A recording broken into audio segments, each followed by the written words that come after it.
Yes, team, how are we? Welcome back to another episode of the High Performance Coach podcast. Today, I'm joined by a very special human, a fantastic friend, somebody that I've had the pleasure and privilege to know over the last 5 or 6 years, and somebody that's been on their own incredible personal journey, done some phenomenal things, which I'm looking forward to taking a deep dive into today, and has also been able to juggle professionally just a whole host of differing projects, businesses, and everything in between, as well as being an incredible dad. So, without further ado, Mr. Scott Macdonald, welcome to the High Performance Coach podcast. How are you, mate? Thank you, mate. I'm very good. Good. Thank Is this you. the first time Braco?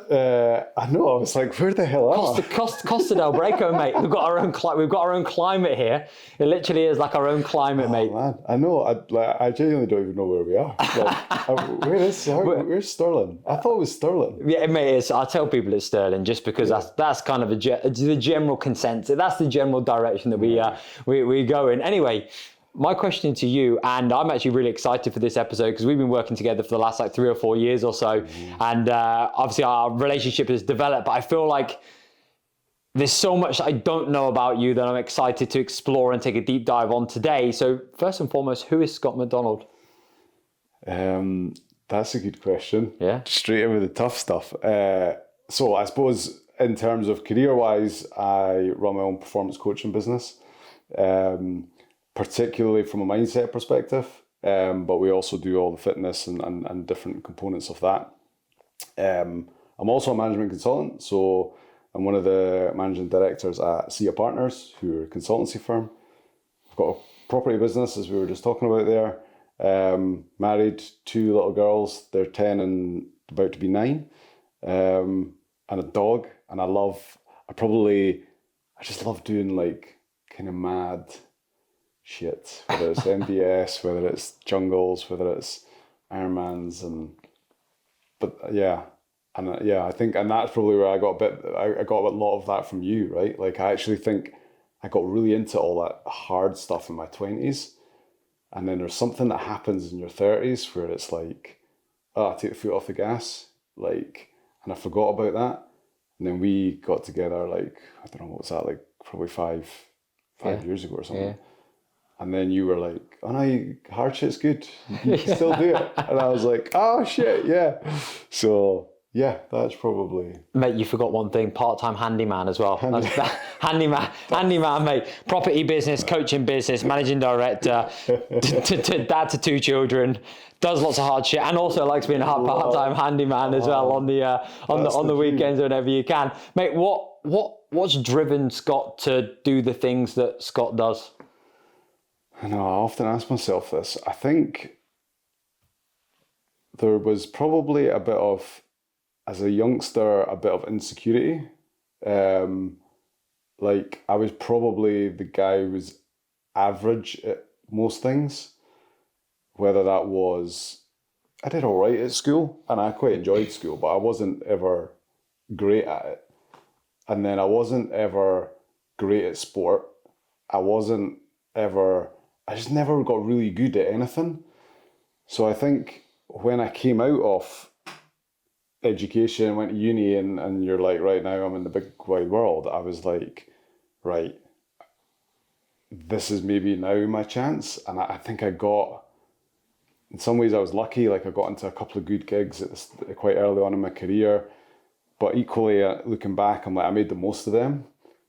And then I started to realise what I was good at, and it became a bit of, it's this momentum, right? Mm-hmm. Like I was very good at fixing problems, but I was probably better at the relationship side of things. Like you can fix a problem for somebody, you can tell them what the problem is, right? But if you can't get them to actually put the solution into place, then it's kind of pointless. And I found my niche there, particularly in that corporate world where you presume that everybody's got all their shit squared away, right? You'd be talking to a CEO and you're just like, well, you must be a genius who's not scared of tough things and whatever else. But actually, they're all just the same, right? They're all terrified.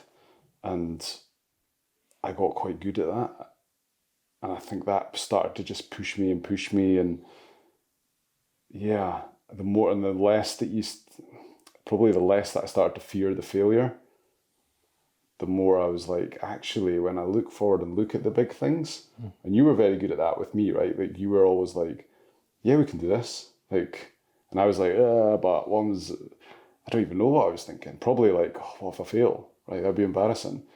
But you were always just like, no, no, this is what you do, and then you will succeed. You just kind of laid it all out and made it sound like it was just a thing that I had to do. There was just process steps, and then you achieved it. And I think that just kind of learning that, you'll learn that process over time, right? You just figure out what the success thing is. There's a great saying. What's that like? There's a science to achievement, right? And if you want to achieve things, once you figure out how to do some things, it's actually quite easy. You can just kind of replicate it. But there's an art to fulfillment, which is, and I found that, like, I certainly achieved a lot up until like my mid-30s, and then, but wasn't fulfilled. Because I was like, well, how do I get fulfilled? Like, just somebody show me the process. Tell me X, Y, and Z, and I'll go and do it. And it's much more opaque. So, yeah, I think there was a bit of insecurity there. I think there was a bit of just, I wanted to have money because we didn't have a lot of it. We were never poor, but we just didn't have a lot of it as kids. So you want what you didn't have, kind of thing, right? I think that's probably where it comes from.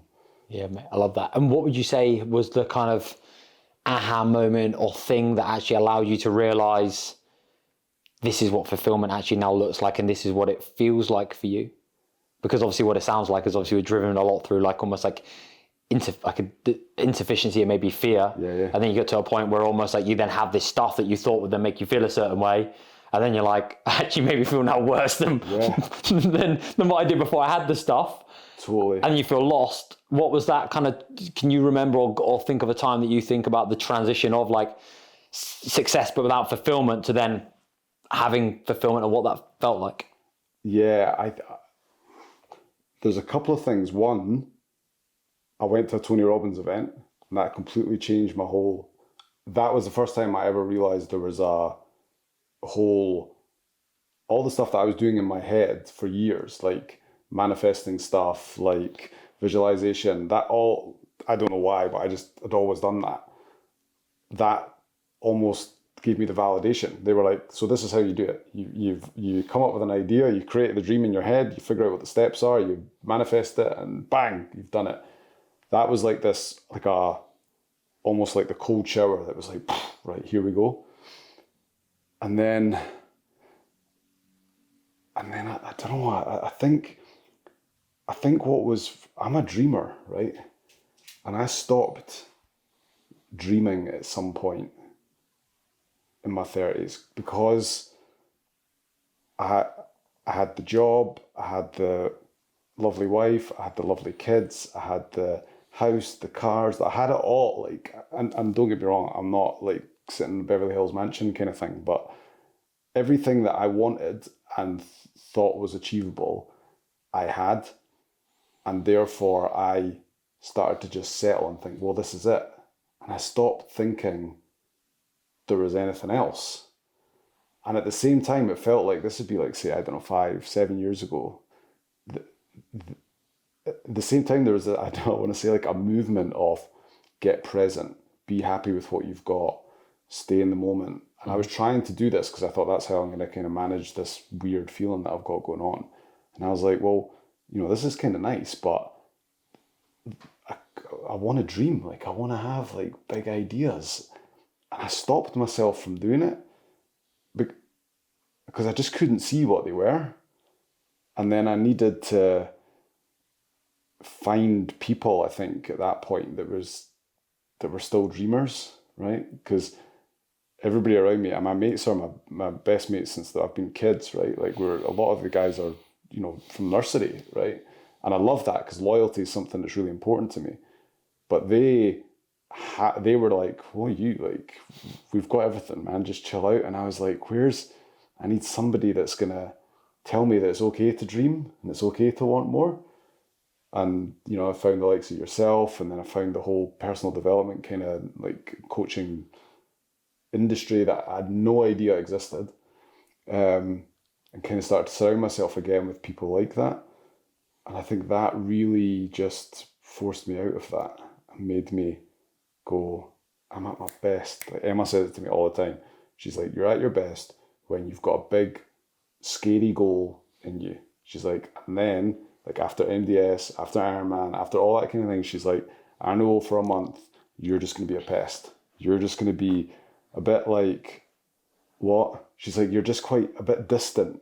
You're just like, like, yeah, I'll do whatever. She's like, you lose like that focus and that like bang bang. She's like, you just go a bit slow for a month, and then you're like, and then you just get some other stupid idea and then get going again. But I spent too long, I think, just in that meh, like stop dreaming, stop thinking big, stop, and it kind of screwed me up for a wee while, I think. Yeah, I think, but even before this podcast, you were talking about how you and your mates basically just took a year away and just decided that you were going to go and climb Everest with no gear. And again, like it sounded again like now when you say that, it's like it makes sense, because from what I can hear and understand, it's like 20s, it was like going out and exploring and just doing a whole host of different things. But then you almost got into like normalizing the norm of life. Totally. And then lost yourself and that edge that you had, but you almost maybe didn't appreciate that you had. That I had no idea that what I had was almost like this tool that I had to keep it sharp. Mm-hmm. I just fell into that normality that I thought I wanted. Right? It's kind of like that. It's like when people say, all right, I want to make £1 million, and you give them £1 million, and then they're like, now what? And because you take the drive and you take the dream in and you take all that stuff away, like it's just, and it's so cliche to be saying you have to enjoy the journey. It's not about the destination, and I cringe even as I say that, right? But like I do appreciate that a lot more now. Like you have to enjoy the process, because the goal is always a bit of a letdown. It's just never quite, it's just never quite what you think. But if you can enjoy that process and the build up to it, like, and that's hard to do, right? Because then it's back to, you have to stay in the moment. I'm like, no, I don't want to stay in the moment. I want to stay like, I want to get in the future and live this mad shit. And it's just sometimes that's just such a battle in your head. But I definitely find that if I've got that vision that like pulls me forward, as opposed to just always trying to push, it's that, you can always pull more than you can push. I'm just much better. And I just forgot about that for a little while in the middle of my 30s, I think. And I think that's quite a natural thing. Like the more people I speak to, the more people, I don't want to scare you here, right? But it's like you go into your 30s with, doesn't matter how hard you try, everybody around you starts getting married, starts having kids, starts doing all this kind of normal stuff. And then even if you thought you were different from all that, you're like, shit, now I've just become one of them. Like, I'm just another lemming in the game. And yeah, and it's dangerous, right? You've got to pull yourself out of it, and you've got to have something else, because for so many people that's probably the vision, right? Is get married, have kids, get a nice house, get the nice cars, and get the nice holidays. And again, when you get it, it's not that good, but fucking hell, how much fun did we have trying to get there, right? So yeah, as cliche as it is, you've got to do that, I think. I think, mate, the thing that I love, and I think about this all the time, is like, do I love the outcome, or do I love the process of doing the thing? And as much as I think that I love the outcome, that I get to the outcome is then met with obviously almost like this gold medalist syndrome, that off the back of it, it's almost like this loss and this emptiness. And it's this like, now what? Whereas when I'm in the thing and you're in the challenge and you're in the mud and it's hard and it's frustrating and you feel as though you're getting punched in the face and you're questioning yourself like, what am I doing this for? Why am I even doing this? Why am I even working towards this big thing? Like it could be so much easier if I just didn't do that and everything's okay. And, you know, you tell yourself that story of like, you know, how like, what, why is everybody else around me not doing all this stuff? And I am, and why am I seemingly putting myself through this voluntarily like challenge and pain? But then when I strip it back, it's the same as you. It's like, that's when you're the most alive. That's when you're at your best. That's when you're at your most almost like creative and also I think like content. Yeah. And I think for me, I can resonate massively. It's like, don't get me wrong, we have like big aspirations, goals, targets, dreams, things you want to accomplish and achieve. But for me, if I think about it, is like, I know that as much as I don't want to say I love the process and the challenge and the pain and the hardship and the shit, even when you're in it and it feels like, then I actually do get into the thing, because that gives me, well, like, I think that's what makes the thing. Yeah, like more enjoyable, because you can get back. You can obviously reflect back and go. Whereas I think if you knew that you were going to succeed and it was going to be inevitable and it was going to be easy, well, then you wouldn't do it in the first place. And it's the moments and the times that are the most like challenging. And we're going to come on to the MDS in a second, but it's when you're literally like, you know, facing the ground, and you're almost like at your absolute worst, and it's almost like the dregs of the barrel per se, and you're like, they're the moments you now look back on. And there's a couple of things, and I'll probably bring this up moving forwards, even like the 24-hour race that you did. You sent me that message at 2:00 in the morning. It's like that stuff that you look back on now, and it's like, that's like moment interest. Like, you will always have that will never leave you, you know? Can you do that? I find that a lot easier to do athletically, like be in the pain cave, be really struggling, but find a way to enjoy it. Mm-hmm. But in business, I'm not as good, and I don't know why. Do you find that as easy in business versus athletic? Or do you like one more than the other? I think that's an incredible like question, because I don't know whether I'm more experienced in physically challenging myself because I physically challenged myself for so many years of my life that you now know that like that pain and that discomfort and the stitch that you have, or like being on the verge of like whatever, you now know that like you've experienced that before. Whereas I don't know whether in business, because I haven't been doing it as long as I've been doing physically challenging myself. And I suppose in physically challenging yourself, it's like, I just need to get like, you know, let's say I'm doing a 10-mile run. It's like, okay, I'm at 9 miles. I've got 1 mile to go. Yeah. Whereas I suppose like business, it's like, what's the end? What do you know what I mean? Like, what's the end goal? Because like we're just talking about like mowing the lawn or doing the doing the handiwork. It's like there's a start and an end, at least with a training session or a physical endeavor. There's a start and an end typically. Whereas in business, it's like, you can create start and ends, but it's not the same. It's not the same. So I don't know whether it's almost like you can't anchor.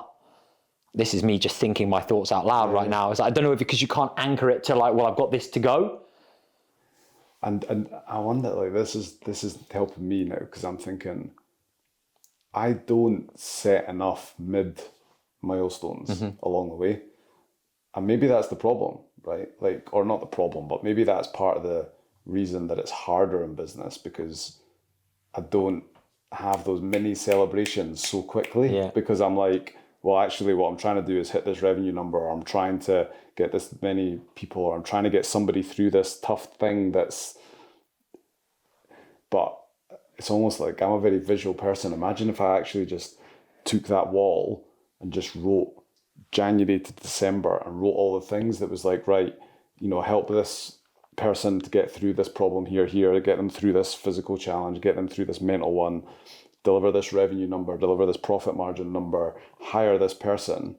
If I actually had that on a wall, how much easier, that might be a lot easier, like on a day-to-day basis, being like, fuck, tick, tick, tick, tick, almost to the same point of like, done 9 miles, there's the 10th, whereas so much of that stuff is just in my head, and it's like on to the next one. I think there's so many I think in business there's so many open loops. There is, so many open loops, and then you close one loop and then you open another loop, and then it's always this like obviously it's evergreen, infinite, you know, I suppose.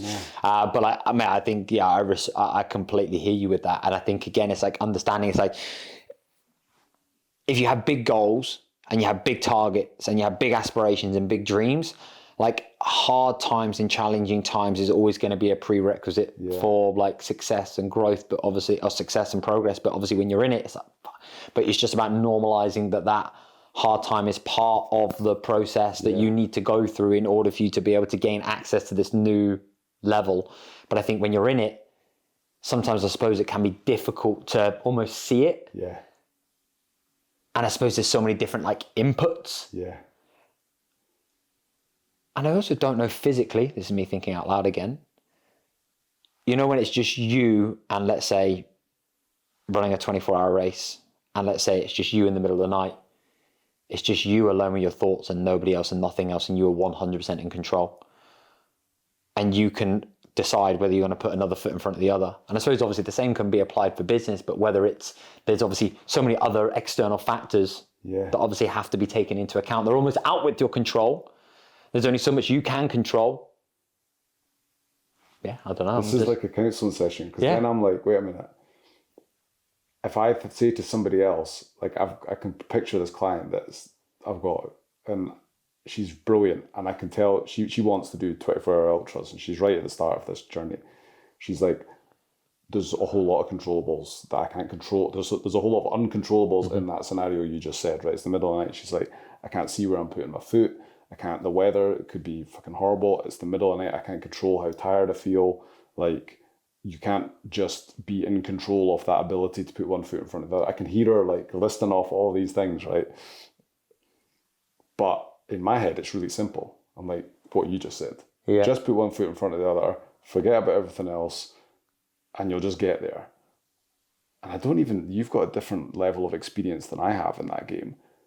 But sometimes the business is the same. Yeah. It's just maybe we're being her, like going, fuck, like we've got this thing over here. And actually, when you speak to people that are extremely successful, they oversimplify. They feel like they oversimplify everything, right? They're just like, get a product, find a product that works, test it again, bang, go. Yeah. It's like job done. Yeah. And you're like, it's not that simple. Yeah. Because you've got social media, and it's like, they're like, no, I've done this 100 times over. You're like, well, I've done it once. Yeah. Right, and I'm finding it really fucking hard right now. So, yeah.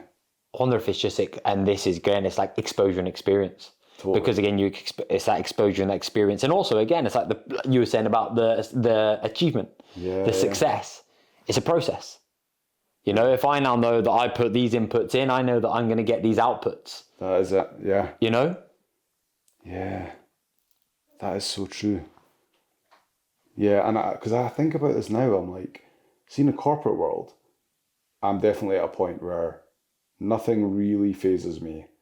We can have what looks like horrific problems, and I'll be like, everybody's chill out. Here's what we're going to do. I've done this 10 times before, and it's very easy. But I haven't got to that point in the coaching game because I haven't been doing it as long, right? Yeah. And I would say that tipped for me like when I was in like my mid-30s. So I'd probably been in the game by that point 10 years. I remember it just, suddenly things just started clicking. Yeah. So does that mean I've still got like 6 years to go? I think that's it, mate. Like I think it's the reps, isn't it? Like you cannot shy away from doing the reps. Like the reps and the work is fundamentally the only thing that's now going to give you the confidence and the evidence that now allows you to have the competence, I suppose, and the confidence to then be able to do the stuff. And then how you respond and how you react, because you've experienced it that many times before, you feel more in control. And then, of course, every kind of new level of stretch target or goal or like new thing you get exposed to, of course, there's going to be a greater degree of uncertainty because there's obviously that's new uncharted territory, you know. And then you almost have to expose yourself to the thing to then be able to learn how to deal and process with the thing. But then you get to that next level, but then there's always another level of the game that you can now play. So true. You know, and I think obviously if I go back to the business and the business and the physical, I think again it's like success can be replicated using the process and the behaviors that you've embodied to get from A to B in different domains. I suppose it's probably just the the shift in kind of exposure and like the way in which it's kind of put together that's different, but it's about applying the same like mental process that you would now have, I suppose, as well. And also, what does it mean in terms of like identity, your self-worth, how you're wrapping yourself and your success up in that, and whether that's obviously now having a bigger driver and a bigger pull over how you see yourself. That's true. In comparison to maybe the physical side, because I know there's a period of time that I measured so much of my self-worth and my success and my whole entire identity was wrapped up in how I looked. Yeah. And whether I was now getting validation from others basically impacted how I felt about myself based upon like the visual. But now if I look at my journey and my progress from a physical perspective, that's completely different. Whereas I suppose it's the business. It's like I remember when I did exactly the same. It's like you're basically measuring your progress, your success and your self-worth based upon these external things. And I don't know whether it's there. And again, it's that journey and that learning, like you've got to now be able to, some lessons have got to be experienced in order for them to be fully understood. And whether you're now just going through these lessons and experiences that you can then start to pull the data, you understand like your edges, I suppose, and then okay, then what and how do I then move forwards and deal with what's next? That is it. Yeah, it's a big experience game, isn't it? Yeah. You can't get away from that. Yeah. And I think there's just something big about that in the physical thing where you just don't overcomplicate it, do you? Yeah. And the fear of failure is actually, I think back to like doing my first big thing, like probably Ironman, the fear of failure was huge because I deliberately told lots of people that I was doing it because I wanted to hold myself accountable. I was like, if I tell lots of people, then I'll do it. So I did. And then I was like, oh my God, what if I fail? Whereas then now I'm at this probably sounds really arrogant, but I'm now at a level that I'm like, there's not many people doing this. So if I fuck this up and fail it, everybody's still going to say that was mad. Yeah. So, and it's not that I need the external validation, but we all are aware of it, right? So yeah, again, maybe it's that fear of failure, isn't it, right? You're just like, I don't need...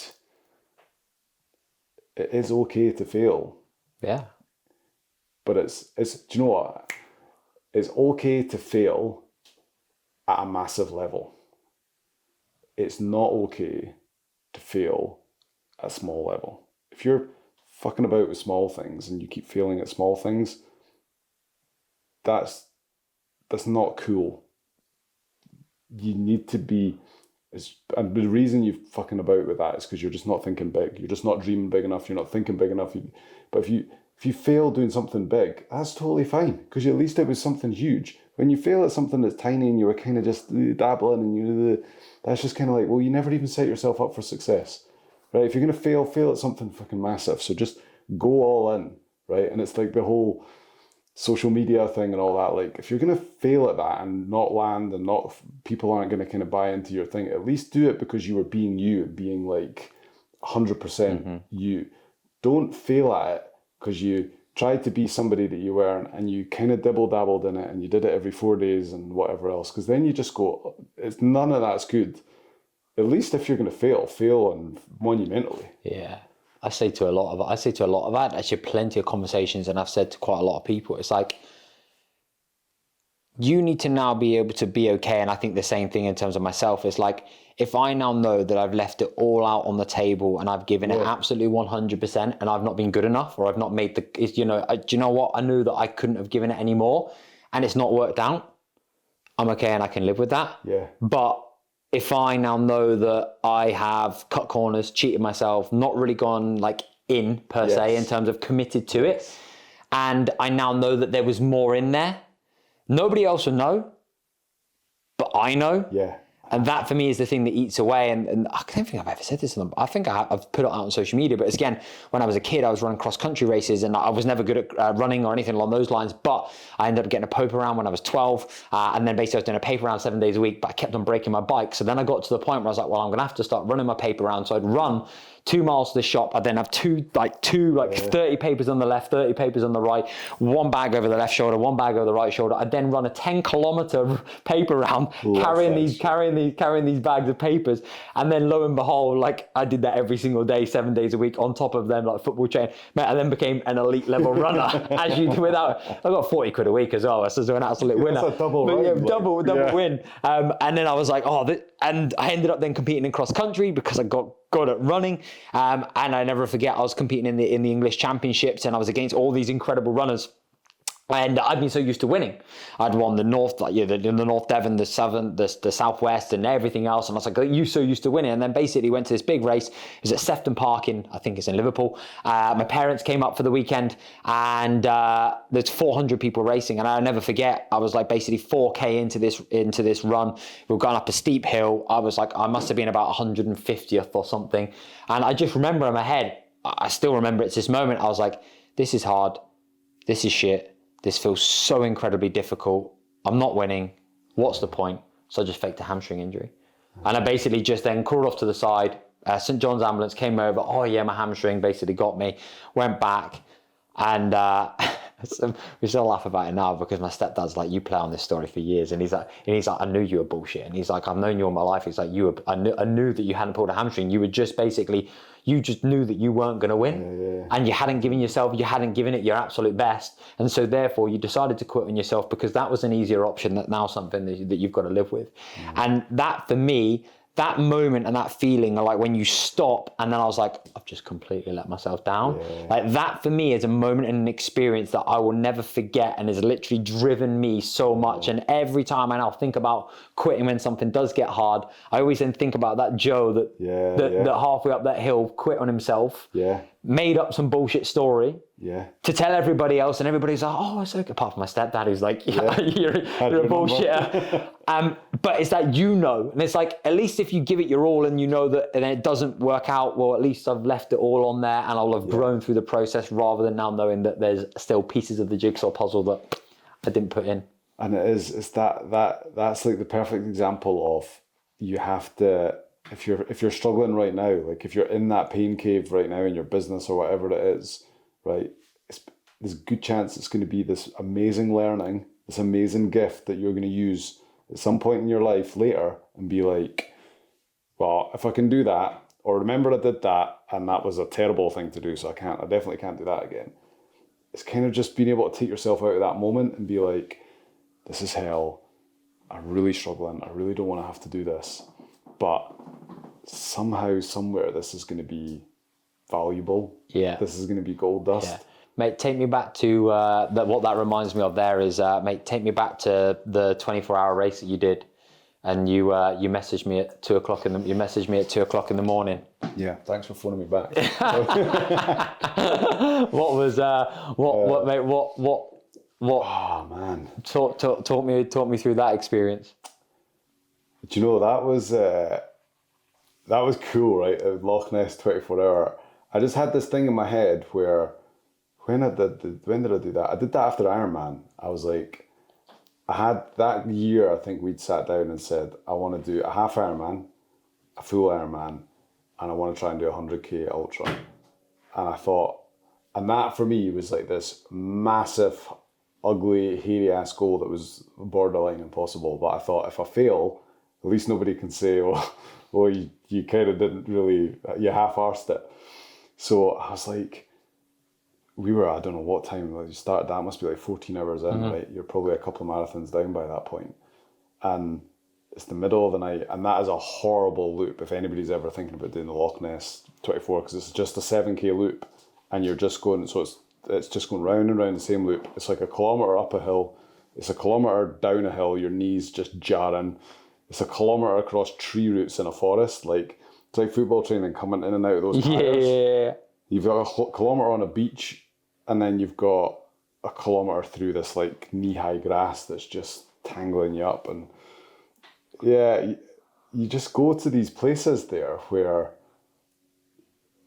I've always been able to extract myself out of the moment there and be like, is this gonna help? Is this, as painful as this is right now, like literally like third person view, right? I can see myself running, but then I can stand here and like look at myself and be like, you proud of yourself? Like, is there anything else you think you should be doing right now? And I can just be like, no, this is the coolest thing ever, right? Just find a way to keep going. And I've never been one for the one step in front of the other. That's almost because I'm a dreamer, right? Mm-hmm. Like, I'm always dreaming about the finish line, right? Like, what that's going to feel like. And some people are like, oh, but it's fucking miles away. By that point, it was another 9 hours of running away, which felt like forever. But that concept of being at the finish line, my kids were there, and that was the first time I'd ever really taken them to any of these events.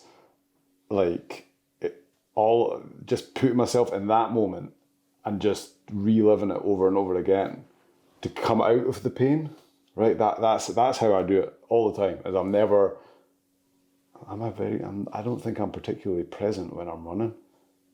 I just get this freedom of mind where I'm just like, and I can put myself in the end state, in the goal, and experience it. And actually, the vision, the imagining it is always better than the actual result. Like, the way that I've envisaged that finish line was like, there's champagne flowing, there's thousands of fans flocked around, my kids are there, they're running, Daddy, and I'm like, I love you, right? Like, in reality, you're in the middle of the fields. There's just the three of them, and one of the kids, and a guy with a dog. But that's kind of how you do it, right? You have to have something that's bigger than that moment that you're trying to get to. That's when I come alive, right? I'm just like, fuck, this is hell. Like, I can verify that this is hell right now. And this is what you wanted. Because then the desert thing, right? I always remember the day we arrived at the desert, with me, Mark Rhodes, and a few of the other boys, we step off the bus, right? And it's a sandstorm, like a complete sandstorm. So we were like, oh, this is fucking amazing. Like, this is like the real Sahara Desert. But after about 20 minutes, the sandstorm disappeared, and it got really, it was cool. Like, it was like 27, 28 degrees, right? And we were told, like, the race is always done in the 40s. So we were like, I sat down with them that night. I went, I will be absolutely gutted if we have to run this race in like 27, 28 degrees. Like, the easiest one there's ever been. Yeah. And we were sitting there like, there was a bit of, yeah, but it's still fucking really hot. We're still having to run across sand. We still haven't run 250 kilometers. And we've still got all this weight on our back. But I was like, if you're going to do it, like, you've got to do it. You've got to do it all. Like, I want a full experience. So, yeah, like, that was like Loch Ness, right? You were just like, this is where I want to be. I wanted to be in hell in the middle of the night, absolutely knackered, like, nothing to eat, nobody there to like cheer me on or anything like that, because everybody's sleeping. It's exactly where I'm supposed to be. Yeah. And I suppose that's the business thing as well. It's just reminding yourself that's like, you're actually, sometimes it is really hard, but you're exactly what it's meant to be hard, right? So almost appreciate that and enjoy that. And as I say that out loud, I'm like, I must keep reminding myself that, like, because the last 3 or 4 weeks has kind of felt a little bit hard because we've been trying to scale. We've got lots of new clients. We've got like new problems, and I'm like, it's not what it's supposed to be like. But actually, it's exactly what it's supposed to be like. Yeah. And yeah, I'm probably just better at that on the physical stuff than elsewhere. Yeah. Yeah, I think so. Yeah. I think it's just acknowledging, like you say, it's just part of the process. And I say that sound like, you're exactly where you're supposed to be, and there's something quite grounding there is about that now, knowing, right, okay, yeah, this is supposed to be happening for me, and I can't acknowledge or appreciate why that is right now. But when I reflect and I now look back, you can only connect the dots when you look backwards. Yes.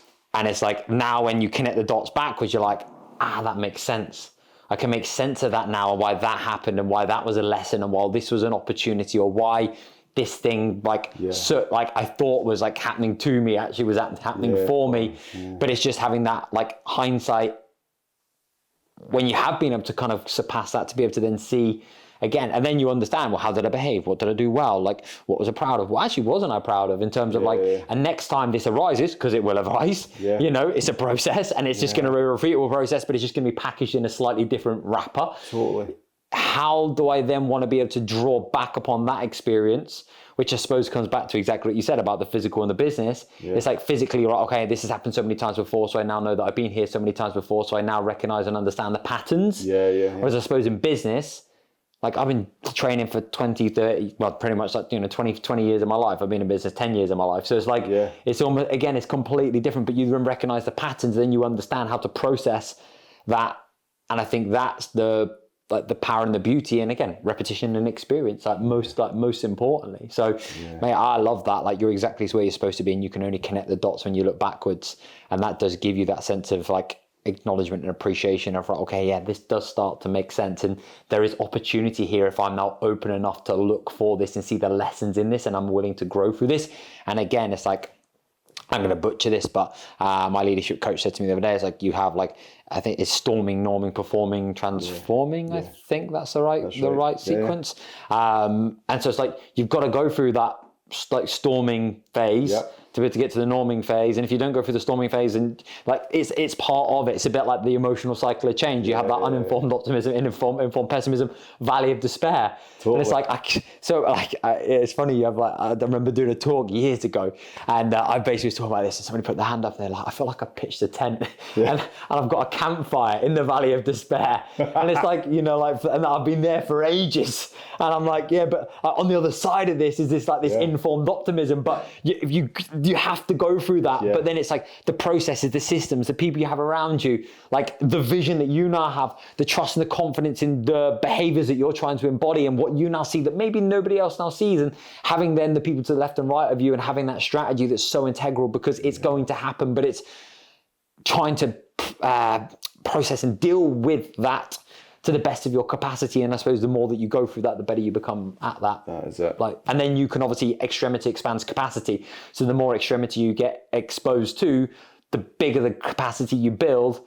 Therefore, the harder shit you can then deal with and manage, because you're like, well, then the exec or the business owner has been in it 50 years and he's like, yeah, mate, piece of cake. Totally. It's like, well, yeah, because he's now been he's got such a huge amount of exposure and extremity through all those years that his new level of capacity is now like I remember you said to me, it's like when you did the MDS, it's like, mate, like now like like running like 2 marathons back to back, or like, it's like, mate, that's just now to most people that's a dream. And don't get me wrong, it's an incredibly challenging thing to do.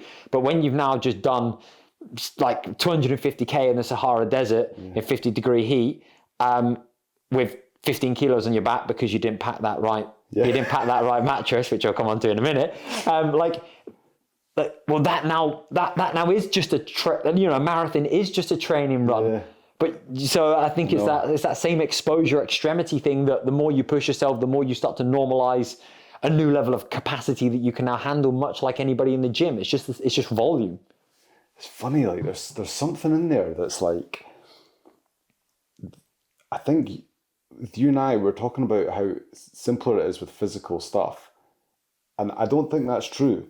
Like, I think we just naively think that, right? Like, but also because of the experience, right? But I think that I'm still convinced now there's something else, like in business or in personal or whatever else. It's just your perspective of what and experience does massively help, right? Because you can then just strip away all the noise and you're like, yeah, this always happens, but nothing ever actually happens off the back of that noise. Yeah, I feel like I can't get that out of my head. I'm now like, shit, like, yeah, because I'm probably in that. There's when you get to the valley of despair, right? You're sitting in your tent. The danger point there, right, is you give up, because then it's like, if you manage to stay in that valley of despair for 9 months or something, right? If you can handle that challenge, that pain, whatever that is. When you give up, it's very hard to do 9 months again. It'll probably be 6 months and you'll be like, nah, I'm out. Yeah. And then it becomes 3 months. So it's like, you have to go through it, right? Because month 10 might just be the month that you come straight out of it. Yeah. but you'll never see that if you don't appreciate that you have to camp there. There's no way out of it. You have to be in that tent. So suck it up and just remember that at some point you're going to look back on this and go, oh, that was funny. Yeah. Remember we did that. And yeah. And that goes almost full cycle back to what we spoke about at the start with regards to the goal side of things. And is it the goal of the process? Yeah. It's like, if I now look at anything that I've done that's been worthwhile, like one thing that stands out for me is like cycling the length of the country. I can't really remember that many of I never tell the stories of the good times. Yeah. I only ever tell the stories and the thing that really kind of either gets me emotional or I feel incredibly connected to, and I can sit in that moment, I can feel it, is when it was really fucking shit. Yeah. And it was so hard and I was like on the brink. And again, it's like, that's the stuff that you now draw upon and you now remember. And then when you get to the finish line, that's the pain, the experiences, the struggle, the confidence and the trust that you've had in yourself when uncertainty was the only certainty. Yeah. That you actually then kind of acknowledge. And I think that's where that elation really comes from. Because like you say, when it's great and it's hunky-dory and it's amazing, it's easy, it's like, well, yeah, this is great. But like, that's not the stuff that really builds you. We need those challenging kind of like tough moments, because then you really find out what you're made of and you strip everything away. And it's just literally you and the thoughts in your head. Yeah. And how do I now process and I was like, I understand the dialogue that I'm telling myself. And then it's the games that you play, and that's it in life. It's like, it's just a big game. It is. And if you treat it like a game, it's a hell of a lot easier. Yeah. It's when you try and treat it like it's a process or something that it becomes really hard, because you're like, follow the fucking process, right? And it's like, nah, it's just a game, mate. Just sometimes you have to go left, sometimes you have to go right. Like, I always have this image in my head where it's like I'm on a road and then there's a roundabout. And then, so if I go straight, all it is another roundabout. So I can go left, but there's another roundabout. So I'm going to get to this end point. I just don't know whether I'm going to go left, then right again, and then left. Like, there's just constant roundabouts. So when I've got these hard decisions to make, I'm always just like, right, I'm just at a roundabout. I don't know if I'm going to get this right, but bang, I'm going to go with this one, because I'd rather not just get stuck at the roundabout. Yeah. And then I know that, a week down the line or a month down the line, I'm just going to hit another roundabout and go, fuck, that was a bad decision back there. Better take a left at this one, and then we're good. Yeah. And when I do that, I kind of then, it just simplifies everything for me. It takes away the kind of pressure of, holy shit, like, got to get this decision right.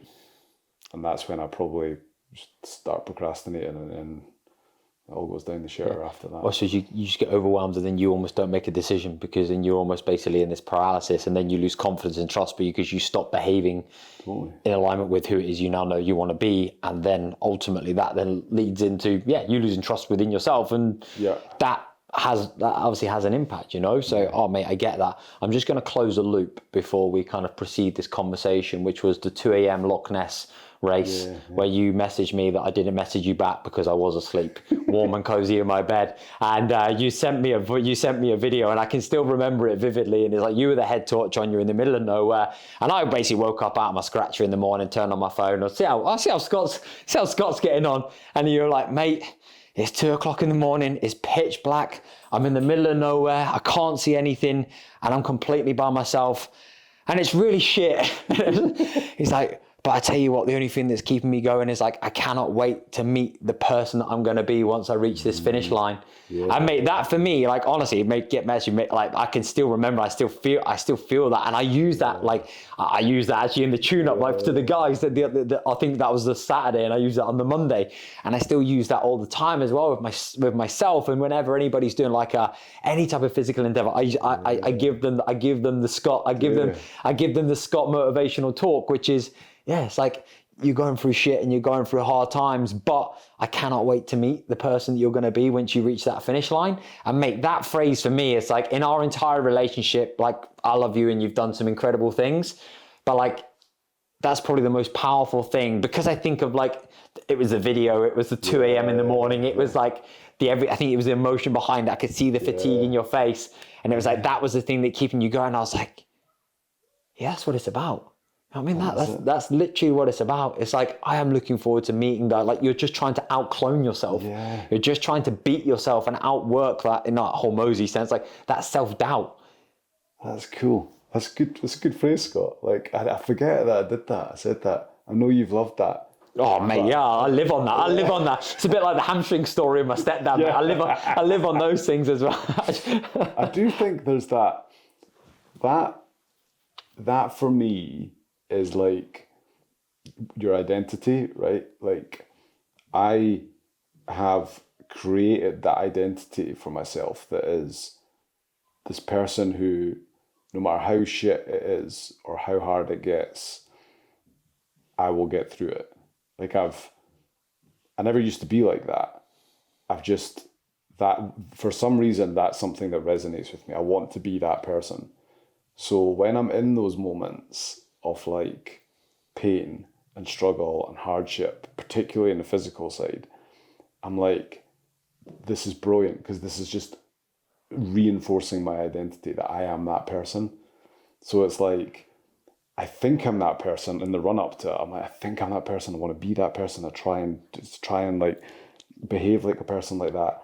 But then I know that at the end of that 24 hours, I was like, then I am that person, right? Yeah. Because then I've got the undeniable proof that I can do it, and I've done it.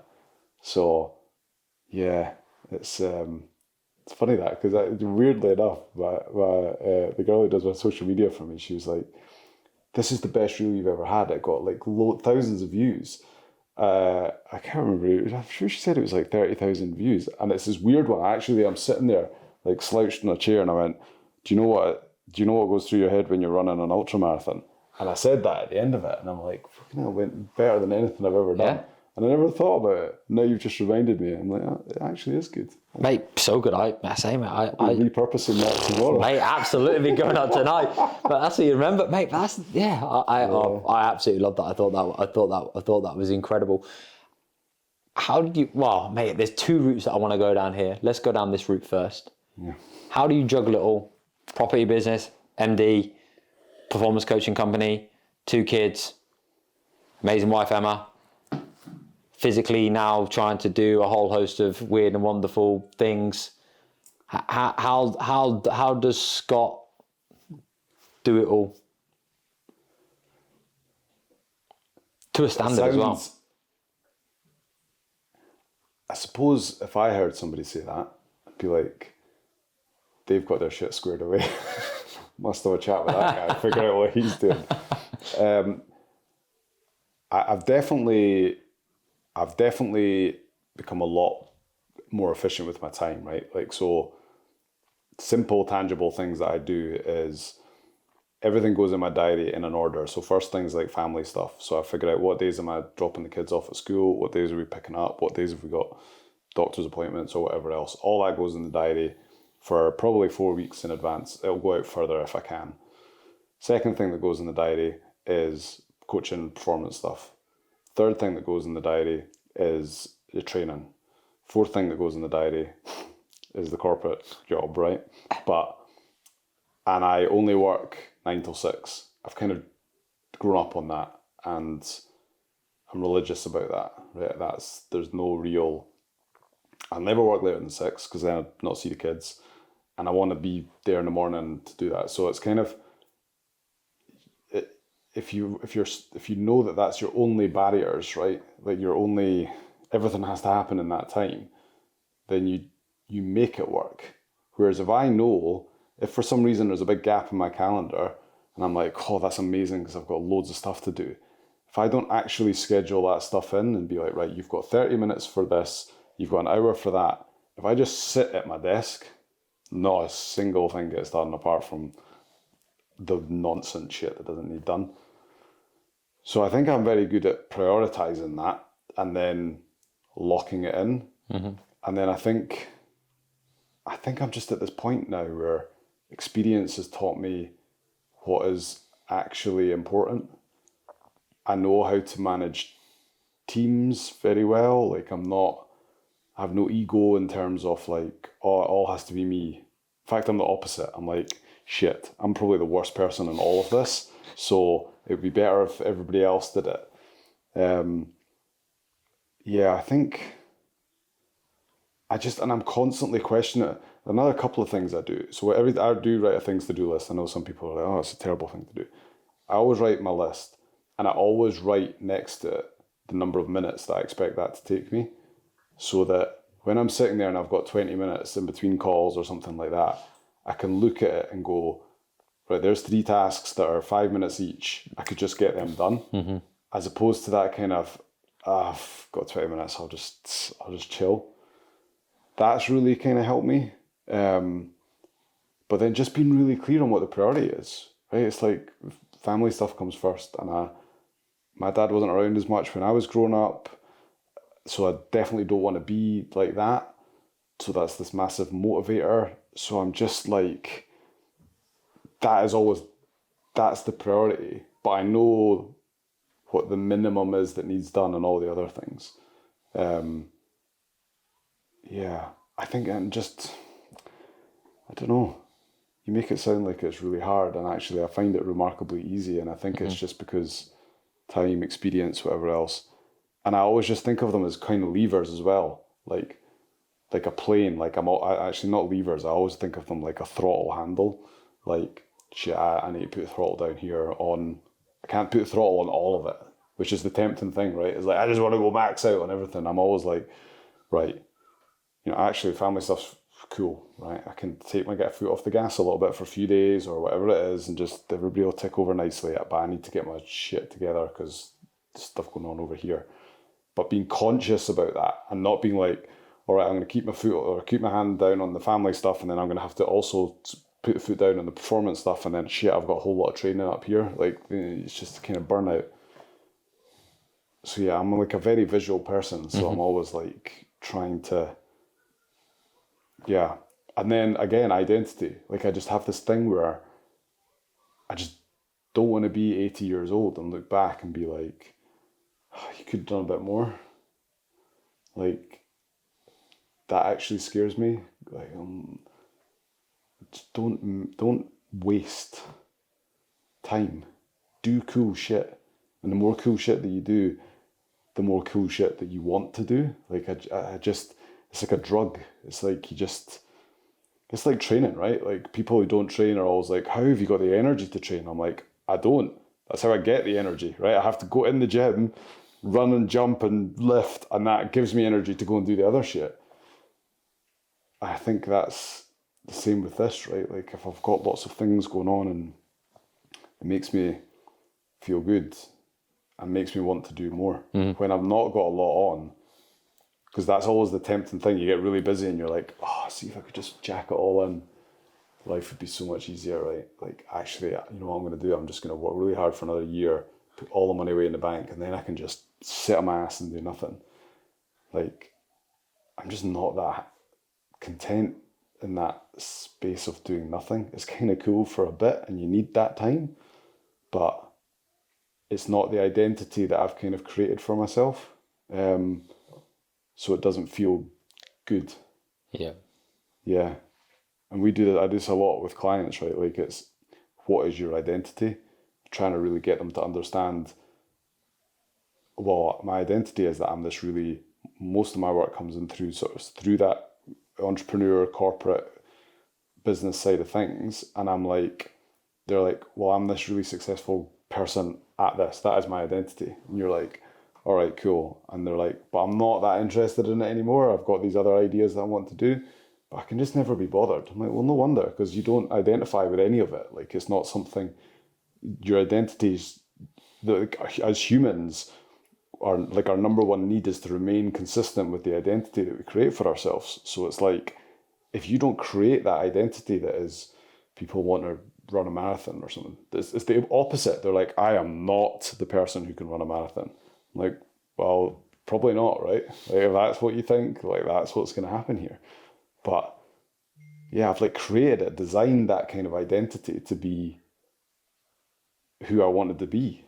And now I just want to remain consistent. So I just keep myself busy and do fun shit. Make it fun as well. That's probably the biggest thing of all. I got lost for a while in this has to be boring, like monotonous. Can you handle the monotony? Again, saying that out loud, you're like, what were you thinking? But I know so many people who are like, oh yeah, I just sit in these meetings all day. They're so boring, but I can grudge it out. Yeah. I really grind, and I'm like, fuck it hell. Like, it's like a badge of honor. Yeah, totally. And it's like this, yeah, and that's like a massive thing in the corporate world, right? Because that's in the entrepreneur game, it's a bit different, right? People want to have fun. It's much more personal and stuff. Corporate can get so stuffy and bleh. I think that's probably how I try to squeeze it in. I love that. One big thing that I take from that is when you're talking about the training side of things, it's like I don't have the energy to train, but the energy is the thing that gives me the energy to do the other things. Totally. And it's that thought process of like, you have to behave your way to a feeling. You have to behave your way to success. You have to behave your way to, like, you're never going to feel like it, but that's why you have to then behave your way to it. Totally. And it's understanding that as a concept, which can often, like you say, you're like, let me just wait until I feel this, or I feel more recovered, or I feel like I've got energy. Now there's a time and a place to understand that, but also at the same time, it's like sometimes I have to behave my way to how I want to feel and where I want to be and the success that I now want to have, and like, what does that now look like? And again, that comes back down to the patterns. Okay, what are the bright spots? Right, okay, I basically achieved it. Anything in your life, it's like basically I was here and I got here. What were the behaviors that I embodied? How did I think? What did I do? How did I act? Right, okay, you can literally pick that up and then put that into the other thing. Yes, it might look slightly different, and there might be a few different levers, but it's still the same process. That's it. Do you write stuff like, so see, when I'd love to journal every day. I think it'd be really, it would help me enormously, but I just can't be fucking asked. But I think what I do is when I achieve something big, or if I'm feeling in a particularly like great state, I write stuff down. I'm like, how did I get here? Right? And that's so fucking important, right? Because you can listen to as many podcasts as you want about how Joe got to be where he is and how he's happy and how he's got all his success, or Scott or Johnny or Hormozy or whoever, right? But it's kind of like just this big brainstorm. There's a million different ways you can get there. If you don't actually figure out what your things are, then it's really hard. And what I do is like, I'll go, like everybody, you go through these cycles where I'm like, I feel so fucking good just now, like take on the world. And I write stuff down. I'm like, what have I been doing recently? Like, how do I feel? What's been going on? So that when I then hit the dip, I'm like, right, like get back to it. And it's got to be specific things. That I did this, I was reading it this morning because I've got this shoulder injury. It's been going on, right? And sometimes it flares up, sometimes it's fine. And it's flared up this week. And I'm like, what the fuck? Like, and normally this can go on for like months because I just don't know what to do to get rid of it. But I've written down now the little things. So I'm like, I have to get up when the alarm goes off. If I lie in bed, it just flares up. I have to take 2 Brufen before I go to bed to bring the swelling down. Tiny little like details that in general would seem irrelevant that make such a difference. Stand at the desk more so than you're sitting.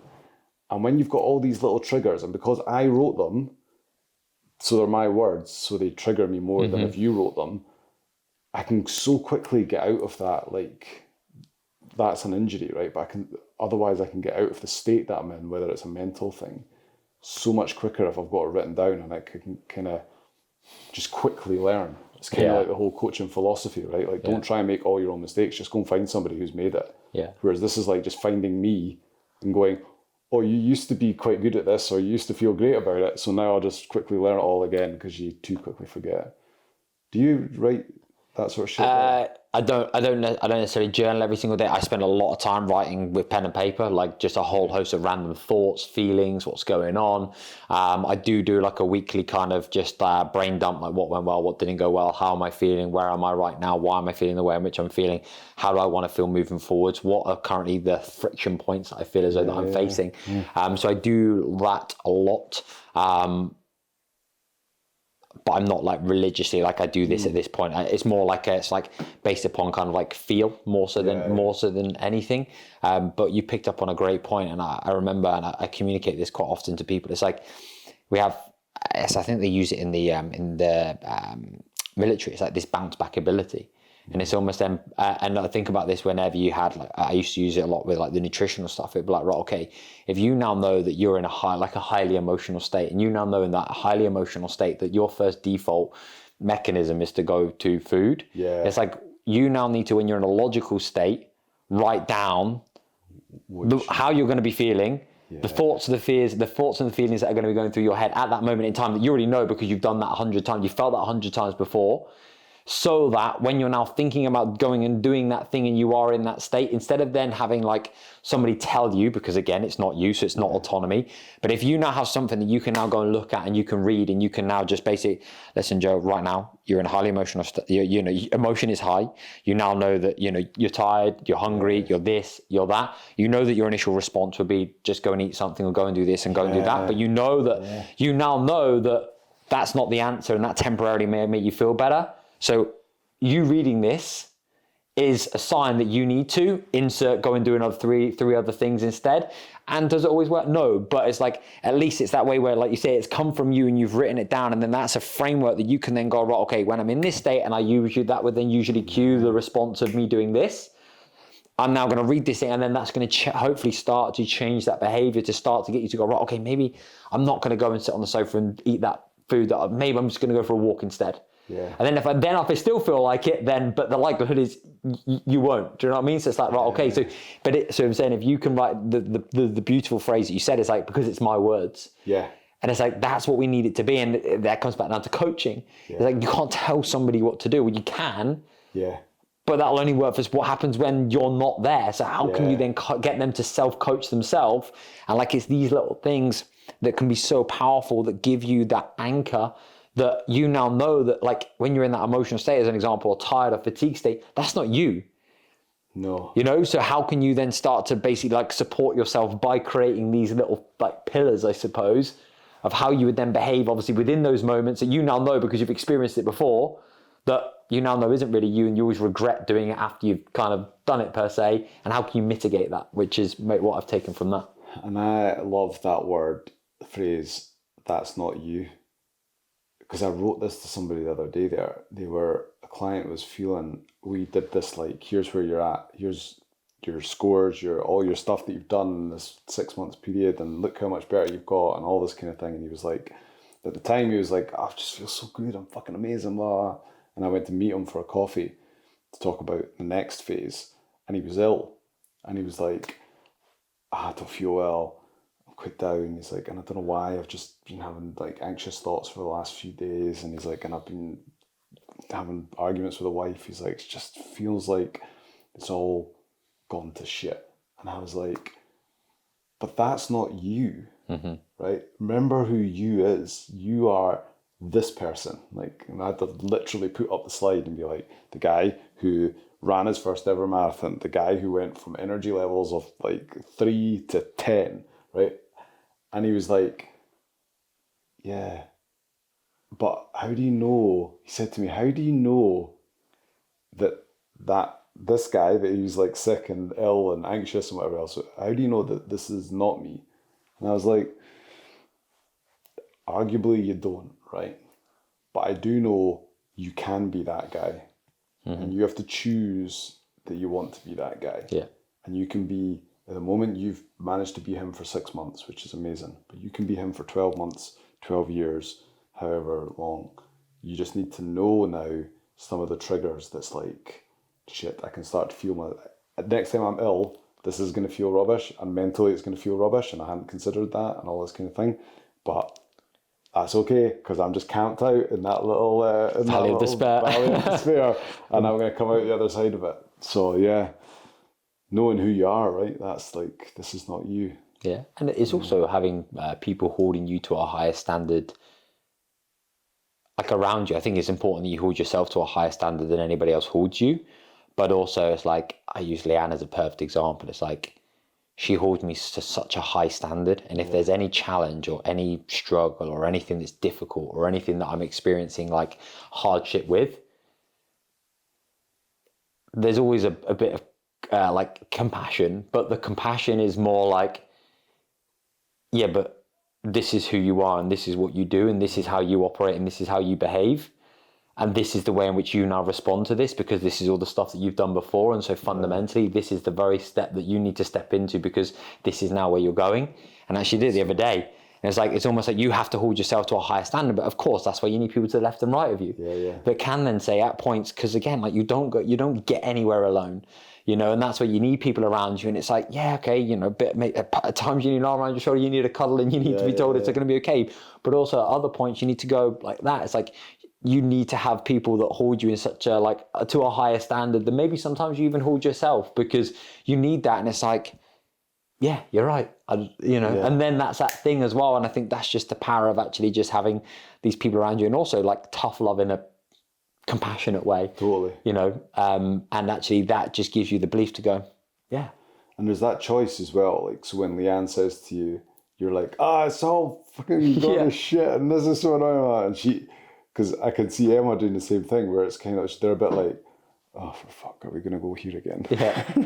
Because they're like, you're going to be totally fine.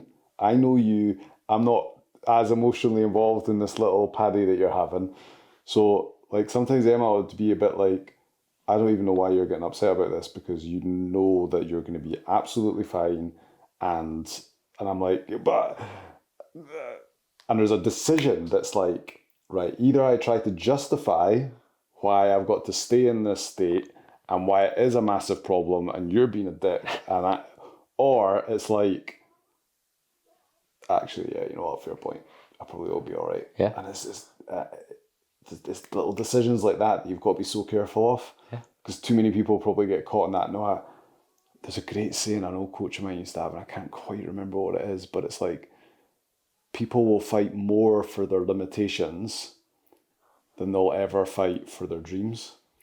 Like people will say, if I say to you, here's your dream, you will be like, no, but I can't get there. Like, I mean, have you seen what I've got going? I've got this going on in my life. I've got this problem. I've never done that. They'll fight so hard. But then when you're like, fight like that hard about getting over there and you'll be fine. But people don't, right? They want to fight to justify those limitations that they've got. You've got to catch these little decisions in the moment. The small behaviours make the difference. Totally. Because again, a few small behaviours may potentially, don't really have a big impact, but then when compounded over time, they start to have a huge influence, and it's stuff like that. And it's how quickly, again, it's that bounce back ability. How quickly can you then bounce back? And that's where you need to have the systems, the processes, and the people around you to allow yourself the opportunity to feel the feeling. Remove the story that you're telling yourself, but feel the feeling. Why am I feeling this way? And then go, right, okay, what's my next action? What's my next step? What do I now need to do? What does my future self want my current self to thank myself for within that moment? And you don't always get it right. And I make bad decisions, and everyone does because you're a human being. But it's like, if you can make more positive ones than negative ones in alignment with the person you're now committed to being and becoming, well, you're always going to be on that kind of upward trajectory. And I think that's where the physical challenge and the physical endeavors and doing the physical stuff teaches you so much of that through those experiences that I don't think you almost can get.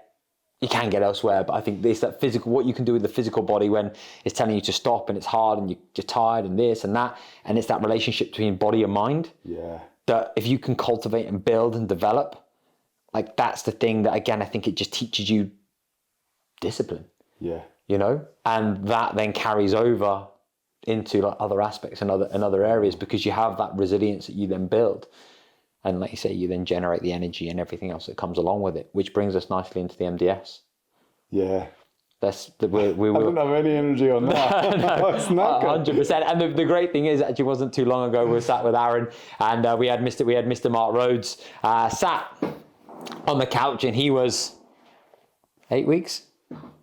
about 8 weeks from the about 8 weeks from the MDS. I listened to that one. Yeah, so he was about 8 weeks out from the MDS, and obviously I went and he kind of brought I felt like a right pussy because he was running with all the weight on his back, and there was me just like with my little gel and my little free chain. Yeah. That was it, and he was like carrying his mattress and his and everything, and I was like, oh God, I felt like I've got this too easy. Bobbing along next to him, chatting away like a chirpy little budgie. Yeah. It's probably like, shut the fuck up. Yeah, it's like a caravan, isn't he? Like, but he was obviously there before, and he was in the preparation, and we were speaking about that. So obviously you got the opportunity to share a tent with him, which is pretty quite powerful because obviously you didn't know each other before that, and obviously it wasn't because of me, but I was like a mutual between the two of you. And now you've become like connected on a whole new level, which is amazing. But mate, let's just go through like 3 key lessons, moments, or like things that stand out to you the most, because I know that we could probably be here for another 3 hours talking about this stuff, and I know that we've got bicep curls that we need to go and do, and we need to go and train. So mate, what were the 3 key lessons, or like 3 things that really stand out for you from that experience? Actually, first and foremost, explain what the MDS is. MDS, Marathon Des Sables, so they say it's the toughest foot race in the world. So it's 6 marathons, 6 days across the Sahara Desert. One of the days is actually an ultra. It's 90 Ks. So what's that, like 55 miles. Self-sufficient. So you're carrying all your own food, which is disgusting because it's all dry, dehydrated stuff that's at best lukewarm. Carry all your own water, and it's hell on earth because it's 50 odd degrees every day, and I've certainly never want to run in 50 odd degrees ever again. But an amazing experience. Like it's just one of the best things I've done. Like it's just so. If I think like 3 lessons, I would say number 1 above all is that Goggins saying of, when you think you're at your absolute limit, you're actually only at 40% of your potential. That was never truer in that whole week. Like it was, I thought, I went into that in great shape, training. I've never had a training block that went so well as that did. As tiring and as exhausting as it was, there was no injuries, there was no niggles, it was just great. So I was thinking, like, I wasn't trying to win it, right? Like, I'm not this pasty white Scotsman, but I was thinking, like, I never doubted that I would finish it until I got there and until it got hot. And I was like we'd been in the heat chamber, Mark and I, he was in the one in Manchester, and we were speaking, like, well, that's what we were speaking most days. And I was like, mate, they won't even put they put the chamber to 40 and they let it go up to 45 degrees once for 12 minutes, I think. And then they said, it's totally unsafe. Nobody can sign all that off. Can't do it. And it was 54 degrees out there. Like, I was like that's like the difference between running in like 15 degrees, which it probably is today, versus 25, which is what it is on, the south coast of Spain. So that was the big lesson for me, just thinking that there was so many times I thought I was just completely done. I was like, there's just no way I can possibly keep going. And then just found another gear. And it would never be like one gear. It would be like 3, 4, 5 gears, like 3, 4, 5 second wins. And it was like, holy shit. Like, that was just, and it just gave me this like complete unstoppable kind of mindset since I've come back. Like, I can't imagine anything being as hard as that. So it's now just kind of like, fuck it, done. Yeah. Second lesson would be probably the power of the people that you have around you. Like, I was really lucky. In fact, most people say that they meet great people. I think it encourages good people, and they're obviously all of a similar kind of mindset. But we had 6 guys, and you're in these like bivouacs, which are the tents, right? But they're basically like 4 sticks, literally like sticks snapped off a tree, and then they put a black blanket over the top to keep you out of the shade more than anything.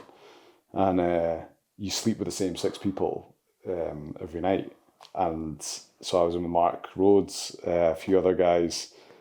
They were all ex-military people, so I think that helped, and I've got a bit of that in my experience when I was younger. So there's that, and I love that military. One, I love the military kind of mantras and things, but nobody does teamwork as well as the military, right? Like that brotherhood, that's what the whole thing's based on. So I just loved being in that environment where it was just excellent. Like everybody was just like, some days you'd run with each other for a bit, some days you wouldn't, but it was just an amazing feeling having people that you knew had your back, and to get that bond so quickly, because Mark and I had spoken a wee bit before, like quite a lot to be fair, on the phone, but we'd never actually met until we went there. The rest of the guys I didn't know until I literally turned up and was like, let's sleep together for a week, boys. Let's, So the power of who you've got around you and the effect that they have on you, we all know that, but until you put yourself in that environment where it is everybody trying to do these extreme things, it's an amazing thing. And then like, what would be my third one? Just, it's probably even back to that first one, right? I can't explain how, like I blacked out 3 times. I thought I was dead. I watched one of the guys almost die. He got airlifted off the course. Another person, cardiac arrests. Like, I thought I was finished. And you just weren't. Mm-hmm. There's just always more levels. What was the thing that kept you going? What was the most powerful thing? What was the moment? Like, my kids were a lot of it. Like, because there's this real fine line with it where you have to be. A lot of people had said to me, why are you doing that? You've got a wife and kids. That's really dangerous. And I knew some people, like my best mate actually said to me at one point, he's like, look, I just don't agree with this. I just don't think it's cool. And I was like, fuck, really? Like, and he's pretty chilled out and laid back. He's like, I don't know why you're risking this. And I was like, I'm not going to die. Like, that hadn't crossed my mind. And then you start to read a bit more and you're like, oh shit, people do die on this. Oh, fuck. And then, the first night, it's cardiac arrest, and you're like, fucking, he's a really experienced ultra guy. He's the same age as me, and you're like, oh my God, what is this? But I think like my kids were just such a massive motivation to stay alive in the moments that I was like, shit, I don't know if I'm gonna hear. Because what happens is your body gets so hot that it starts to switch off parts of it to keep cool. And so what happened in the first days, I'd run, my body would get when you go over 2 degrees of your core body temperature, that's when it starts to shut stuff off. So my brain would, first of all, shut my sight off, so my peripheral vision would like start to go all fuzzy and start to close. And then it felt like it felt like somebody would like lift my head off my neck and fill my body with a bucket of cold water. So I'd literally see like goosebumps, and I'm like, it's 50 odd degrees, it's not cold. But that was like, say, 15, 30 seconds. And then bang, I just woke up like face down in the sand. Like, what the fuck was that? Like, and then that happened 3 times on the first day, and you get back and you're like, my wife Emma had said to me before we went, she went, do amazing, I love you to bits. Know when enough is enough. Don't push through any silly limit. And I was like, maybe that was the limit. Fuck. And again, like we were talking about earlier on Everest, like your decision making is fucked. So I was like, am I making good decisions here? Have I gone too far? Am I one more blackout? And it's really like, I had to write it down. I had to write down how much am I willing. I remember writing questions down, like, how much am I willing to pay to complete this? Am I willing to pay with my life? And that was like quite a sobering question of, no, I'm definitely not willing to do that. I was like, right, so how how am I not going to do that? And it was actually Mark, right? Mark was the only person who didn't have that problem on the first day in our tent, but he was also probably one of the last guys in. And I was like, I'm just staying with you tomorrow. Whatever you did worked. You're alive. The rest of us were on some weird, like, could have gone either way. And that's Mark to a T, right? You just got everything squared away. You know exactly what's going on. So we stayed together for most days, actually, after that. And that kind of forced me to take a sort of step back a little bit and realise what the pace could be, because it's not the pace that's like at home. It's mad. Even saying all that stuff, I'm like, what were you thinking, Scott? Like, but it's an incredible thing to do. I didn't recommend it to anybody when I came home, because I was like, it's too dangerous. I'd feel bad saying to a friend, yeah, go and do it, it's amazing, because it still felt so raw, and like, I don't think it was set up that safe. There was a lot of angry people on the course, like a lot of people who've done it lots of times and said it was too hot, there wasn't enough water, because it was a heat wave. It's not normally that hot, it's the hottest they've ever had. And then they also made it harder because the franchise got sold to a different company. So they were like, oh, we need to make this harder because we want to verify that it's definitely the hardest race in the world. But in fairness to them, they didn't expect a heat wave. And you can't go changing stuff like, 2 days before it's about to start. So at first I was like, I can't tell anybody to do it. Whereas now I'm like, yeah, fucking it. And now you're going to the jungle just to experience the same but different. Same but different, yeah, totally. But do hard shit. Like, it's just a fact. Do hard shit, and the rest of your life will be much easier. And I did something that was really hard, and right now my life feels a lot easier. I don't have any, because I feel so great. Because I'm like, fuck, all those. I could do anything. Like, this is how exciting is that? If I could do this, I can literally do anything. Like, we were having conversations about world record attempts and stuff. We were like, now that we've done this, like, she just feels so unstoppable. And like, I'm like, this is kind of, I need all of this in my life. I'm like, I need to do something insanely hard in other parts of my life. I like to think I do hard things, but I'm like, maybe I need to just do something like, set a ridiculous business goal, something like, right, I'm going to create 50 million or something, right? Instead of fanning about with smaller numbers, like, just go with 50. And if you end up at 20, who cares, right? There's a bit, but like we were saying, right, it's a bit more grey and opaque in business. It's less black and white. But there's definitely a thing that's then put yourself in the environment, right? You've got to put yourself in the environment with people that are that are like you, that are gonna cheer you on, that you're gonna be able to help too, right? Because that was a massive thing. It's not just like they weren't just there for me, it was also me being there for them. And that's as a good a feeling as, most people listen to this are probably coaches. So it's like, that's the feeling we're all chasing, right? Is helping people and having an impact on people. So that's an amazing thing to get out there as well. Yeah. Like, yeah, do hard shit. It's about making the abnormal behaviour feel like normal behaviour in the environment that you're in. Totally. That is it, eh? Like, because that's now, like, the standard now for me is just like, are we up there? Like, I wouldn't, like, a few people are like, oh, would you do another Ironman or something? I'm like, well, might do one on Saturday. Yeah. Like, and it sounds ridiculous and it sounds like they're cocky or whatever else, but it's not. It's just that, like, when you raise this bar that much, you can't put it back down. It's just there. Yeah. So now it's just like, I said this thing where, and Mark always goes on, he's like, I love this scene.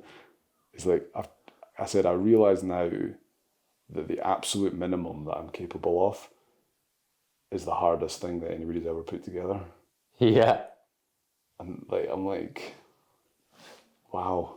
Yeah.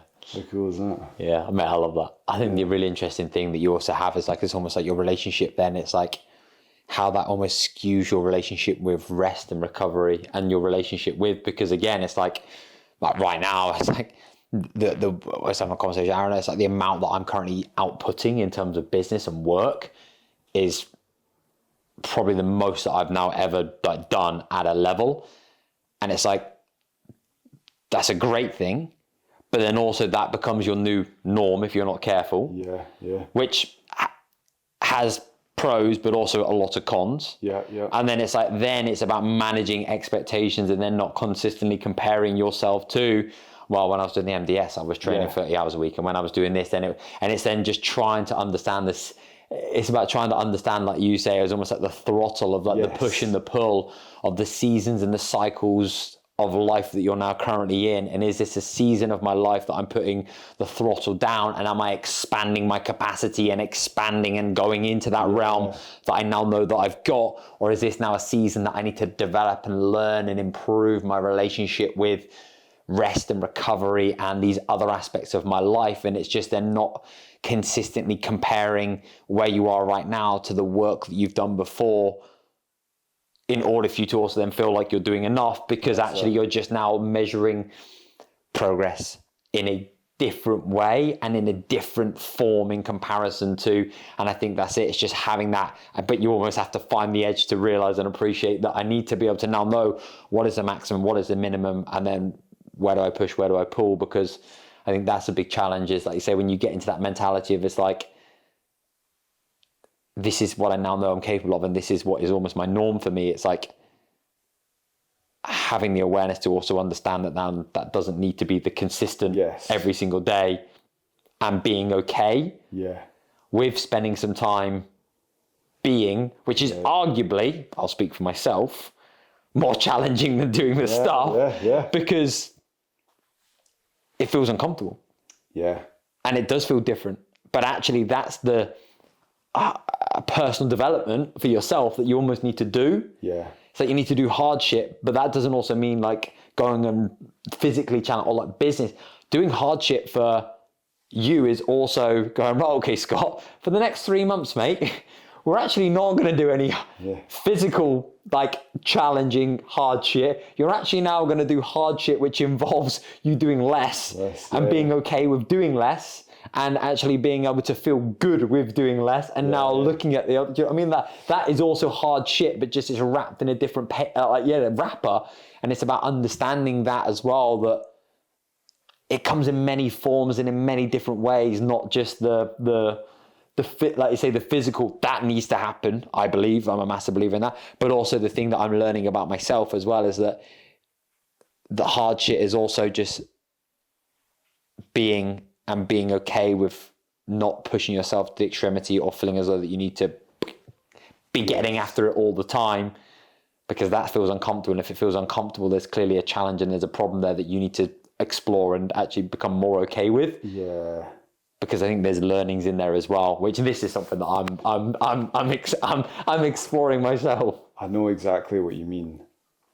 Do you know what, right? I mean, that's almost like this is this 30s thing, right? Where I think there's this change that happens in people there. And for me, what I'm now getting to that point where I'm quite comfortable. Like, I know what throttle I'm on right now, right? But what I struggled with in my 30s was I felt like I had to take all the throttles off. So the throttle was fully on MDS for like 6 months as we built up to that. And I knew that, and the family one had to stay up because the MDS was so long. I was like, right, okay, we're fucking burning like a lot of fuel here. But what I previously would have done is that, right, I finished it, and taken the gas off everything, right? Because it's like be and learn to be still, and that just doesn't work for me because I become quite uninspired. But what you can do is do less, but you can still dream of the big stuff. You can still keep thinking about all the amazing things that you're going to be doing and how you're going to get there. And that's the part that keeps me going. Like, I've come out of the cycle. I'm probably like post about 3 months now off the race. I'd say for 2 months, I was doing the throttles are right back on most things. But I was very careful this time to not switch off the big ideas, the big dreams, the big goals, all that thing, because when I switch that off as well, that's when I go dark. Like, then I'm a bit like, this just doesn't feel right. And yeah, that's probably been like a real thing that I've noticed over this last few years, is what's helped me. Yes, you don't, I'm trying to think of a good analogy for that, right? But it's like, you can still dream of the dream body in the gym, right? You can still dream of the pecs and the six pack and the guns and whatever else. It doesn't mean that you necessarily need to be going to the gym every single day to do the reps, right? You can go down 3 times a week and still have that dream. Even if your actions aren't necessarily correlating with the dream, never let go of the dream, because that's where that's where I certainly then go to a place that's not good. Yeah. Yeah. Okay. Yeah. Let's wrap this up, because this has been to date the longest podcast. Is that congratulations to the longest podcast so far? Okay. We could probably go for another 2 hours, mate. To be fair, we probably should as well. But what is the